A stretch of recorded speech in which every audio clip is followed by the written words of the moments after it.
What's going on, YouTube? Welcome to my YouTube channel. All right, today we're going to do a quick video. I'm going to compare is there a difference between if you pre-ordered the 2023 San Francisco minted Morgan and Peace dollars, or if you bought them the day they were released. So I've already done a video with the 2023 San Franciscos that I received that I pre-ordered. So I did a subscription for, and I just recently got two separate boxes, one for the Morgan and one for the Peace dollar.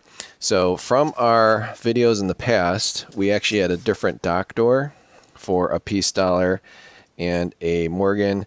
And in this case, both of these came from dock door number 35, and they show they came from Memphis, Tennessee. What's different is that when I got my Morgan and Peace dollars, when I did the subscription, one came from dock door 35 and the other one did not have a dock door on it. And the one without the dock door was the Peace dollar. So anyways, we're going to open these up. We're going to see if there's anything different. It would be so awesome if I got the director's signed or whatever special minted one. So what we want to do is basically cut the boxes here. You want to use a razor blade. And make sure I grab the right one here. Okay, yep, all right. So I kind of pre-opened this one, but this is the Morgan here. And just so you guys have the information, so this was the one I placed 8/11, and oh, I forgot I tossed that receipt. Actually, I gave that receipt to the last guy that bought it. But I ordered these after, the day that they released, and the main reason was I thought they were going to be killer, like awesome looking, which they are. They've so far been really, really nice. So here's the one that I ordered the day it was released. Absolutely beautiful coin. And what I really like about these two is that they just absolute blazing mirrors. So this is a SD DuPont gold lighter, and you can clearly see the reflection of the lighter and the details. I mean, it's a mirror. So let's take a closer peek here. Absolutely beautiful coin. A little bit of dust on the outside of the capsule, which there's nothing wrong with that. So that is ordered the day of it was released, and it took some time to get here. It took about 4 or 5 days. And then this was the one that was a subscription.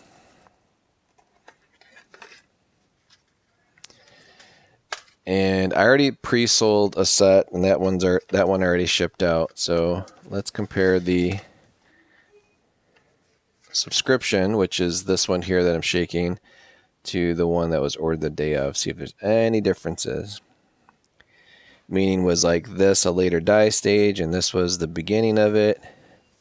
Do the subscription ones look crispier or better? Is there a better strike on Lady Liberty here? And I don't really see this. This has some better sharpness to it. So if you look at Liberty, the leaves, the cotton, and then let's look at Liberty here. I don't know. It looks like this one might have a better strike on it just because it was a fresher die, but it's hard to tell, right? Because it could have been, they could replace the die as well. Let's take a look at the reverse. So again, this one is the one I ordered on a subscription. This is the one I ordered the day of.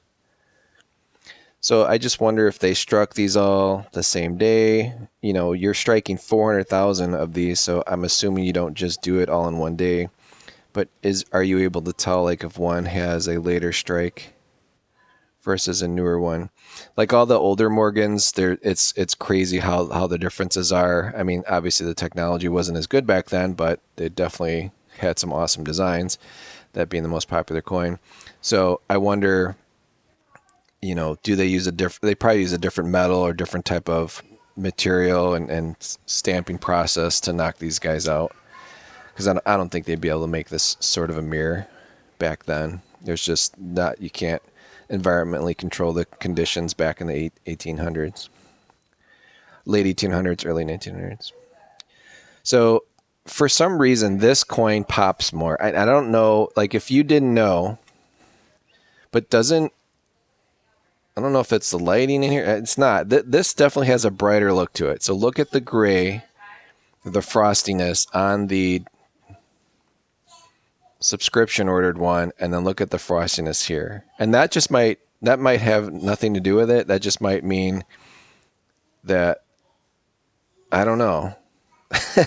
Like, how do they even get this frostiness on it? I mean, that's part of the natural minting process, right? And when it's approved, they stamp it twice, right? To get that mirror finish. I don't know. I'd love to see a video on how they make it. I'm sure it's available somewhere, or maybe it's top secret. But this earlier strike one, or advanced release, if you want to call it that, because I did get it on subscription, I ordered, put myself on the list. It definitely has a brighter frostiness to it. Maybe a little more details. I don't know. What do you guys think? Man, that's close. So I'm going to set that aside. I don't think it makes a difference. Like, unless you have two coins side by side, you're never going to notice. You're just going to like open this one up and just like, man, it's a beautiful coin, which it is. It's absolutely beautiful, but I guess there's whiter coins or frostier coins out there. That is my guess. I mean, that's what I'm seeing here, right? All right, let's take a look at the piece dollar and see if there's a difference there. So we'll put this back in here so we don't get it mixed up. And this is the original subscription. So, like, does that make sense? Like, should you put that in your description? Is anyone really going to care? I don't know. I think it looks brighter. That's just me. All right, so here is the piece dollar that I got the day of, or I advanced released or did a subscription on. And then this should be the piece dollar inside here because I ordered it the day of. One of these boxes showed up 2 days later than the other, which is strange because they both came from the same facility, and I placed the order at the same day. So I'm not sure if anyone else had the same thing happen to them. But anyways, let's get this box open. So again, you want to cut here. Cut here. You do not want to rip open these boxes because they are wonderful to use to resell. But if you keep all your stuff and you're going to encapsulate it and you don't want to have a house full of old boxes, you can toss this. But boxes do cost money, guys. If you were to buy this box at even the dollar store, I don't even think you can get a box this small, but let's say you buy a box at the dollar store, it's $1.25. And that's at the dollar store. If you bought this at the post office, it probably turns into a $3 or $4 box. So you want to peel the glue back. All right. And again, it's going to show the top. I haven't seen this yet.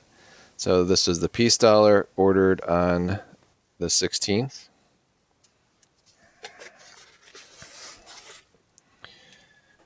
Wait a minute. What did the receipt say on that one? Get my receipts mixed up. That is so weird. Why does one say the 11th and one say the 16th? That's the proof, Morgan. That's the proof piece. Well, that's probably why I got the piece later on, but that's really strange. So I did place both orders the same day, the day they were both released at the same day, but the piece dollar decided to process 5 days later. That's very, very strange. And it came from the same facility. All right, and they both have the square bubble wrap, and so did that one. So it looks like square bubble wrap is where it's at. Now this one came upside down. We got a director's. Got director special. Nope, no director special, and it's definitely loose inside. All right. And again, this was ordered the day they were released from the mint. Not pre-ordered. And yep, it's loose. We got a loose capsule here, which happens. These are flocked made in China plastic, so it's basically they throw a bunch of fuzz on it to make it feel like felt or more luxurious. All right, so this is the peace dollar. Again, I ordered, you saw it on there, the 16th, which is not true. Okay. So this looks pretty good. All right, so again, just got this. Now let's look at the peace dollar here that I pre-ordered and see if it looks nicer. And no one's doing a video on this because most of the people that did their subscription, they didn't buy anymore. And if you're a dealer, you bought 25 of them, you call it a day. If you really, really invest in the series. So I think I'm the only one that ordered both a prescription, or I'm sorry, I keep saying prescription like it's medicine, a subscription, and I liked it. I decided to order the day of the release. So here is the subscription in my right hand, and here is the day of release. I'm going to try and hold them at the same angle here.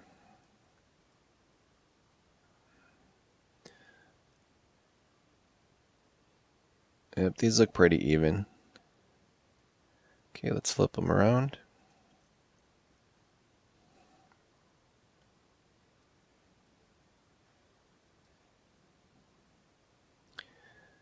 There's a little difference in the lip and the strike of the reverse.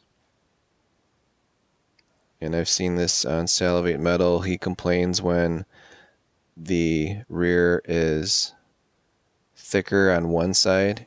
So see the rim here? And then it's thinner here. Kind of like a baseball card if you kind of like have off-centering. Whereas this one is, it's not perfect, but it's a little more uniform looking. So again, see how it's a little skinnier up here? Again, that ridge. And then look at this one, it's a little thicker. And we're looking at the line above the A. See that? The line above the A here. So I wonder if there's any coins like this that seem to have a bigger lip on one side or the other that are sitting in holders that are proof 70s.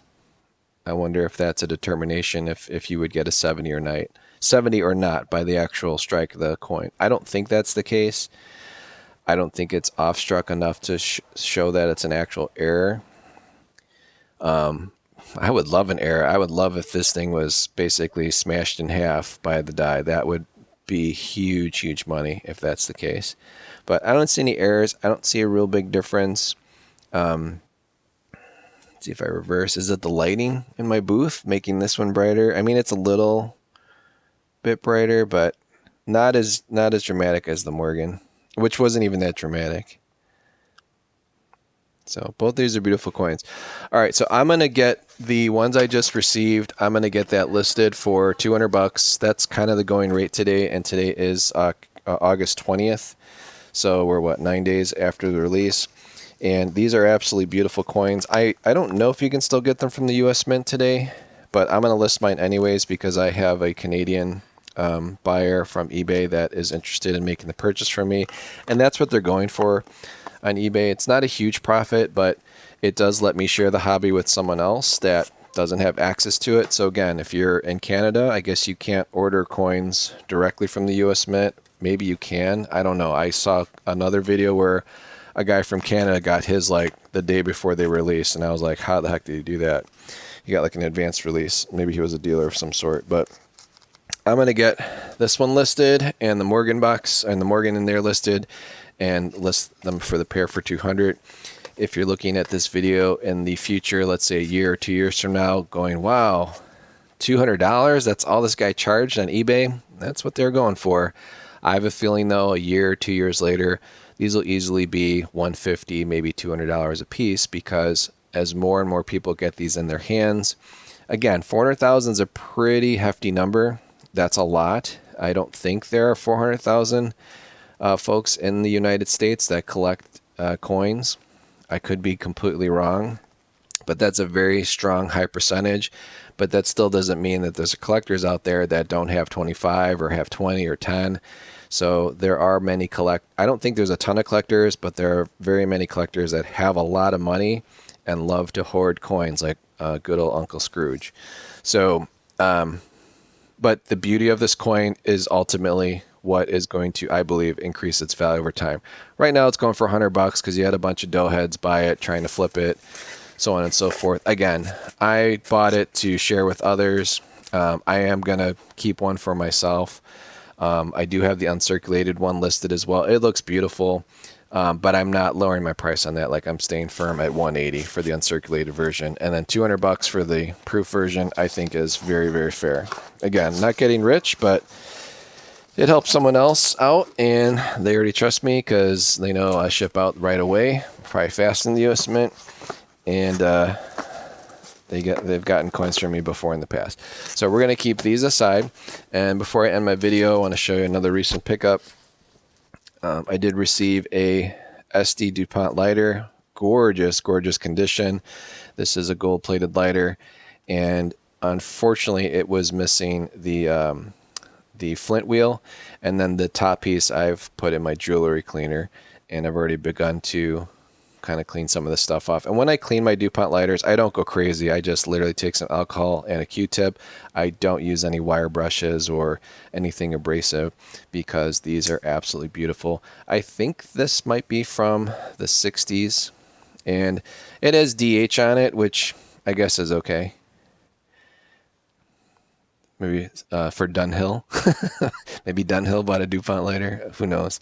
But I don't like to buy a lot of them with the monogram, but at one point in time, people kind of like don't care. They just want a cool vintage lighter. So once I get this, I ordered the flint wheel, so that'll be in later this week.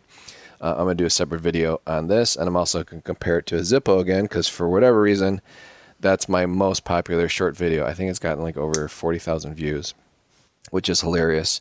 And I literally just show the quality of a DuPont lighter versus a Zippo, which is American made. But these are also recent pickups.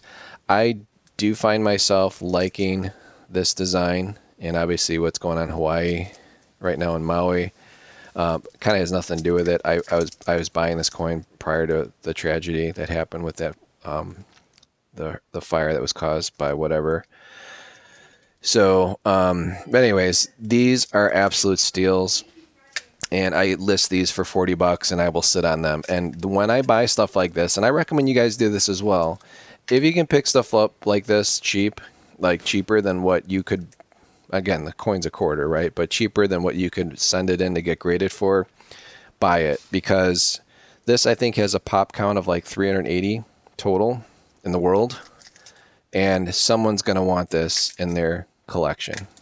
At least, if there's 380 of these made, I think 250 already, like early collectors already started their collection, but everyone's going to need a Mint State 67. And for whatever reason, when it jumps to Mint State 68 with these modern coins, again, there's no silver value. This is clad. They jump up dramatically. And I was able to score one of those as well. But a Mint State 68, anything, any modern quarter, Mint State 68, again, not a proof, not a specially designed quarter, just like the normal quarter. And this is the San Francisco. So if you guys are into the quarter series at all, the San Francisco is where it's at, because you cannot get a San Francisco in your change. This has to be bought from the US Mint. It only comes in a 3-roll set. So you get a Philadelphia, a Denver, and a San Francisco. It's not expensive. I think it's like $60 for 3 rolls of quarters, which kind of rip off, right? Because a roll of quarters is $10, so you're basically paying 2 times face.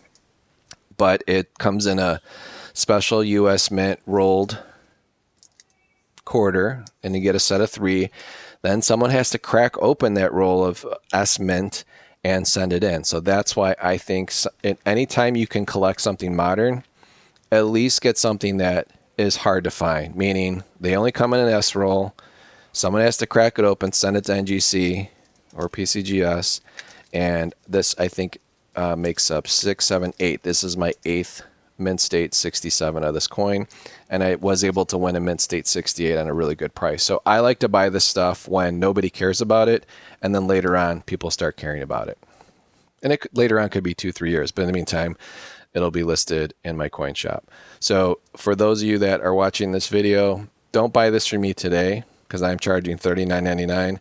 Buy it from the other guys on eBay that still have them for under $10 with free shipping. Like literally just scoop them up, and you will be very happy watching this video a year or 2 years from now, knowing that your quarter is now worth $60, $70, $80 because maybe the population counts like 600 or under 1,000. It's gonna be worth way, way, way more. And that's very common with all clad quarters. Clad quarters from the past, you got a mint state 67. Most of them are up, $100 or more because everyone's hoarded them or put them in the collection and they're harder to find. And you really can't find mint state 67 quarters because even if you open up a original bankroll and submit it, they're going to look like crap because they're going to have environmental damage from not being stored properly. So stuff like this could be worth some bucks much later down the line. I mean, for a $10, $12 investment, you could skip the Starbucks or the Dunkin' Donuts for a day and buy yourself something cool. Give to family later on. Give it as a gift, whatever. So anyways, guys, I really appreciate you guys watching. Many of you that watch my channel and make comments don't subscribe. So please subscribe if you're not subscribed. Turn on all notifications. And please like this video if you learned something. Again, I think I'm the only weirdo that, again, ordered a subscription of Morgan and Peace Dollars and then also bought them the day of release. So hopefully you enjoyed my video and you learned something today. I'll talk to you in the next one. Bye-bye.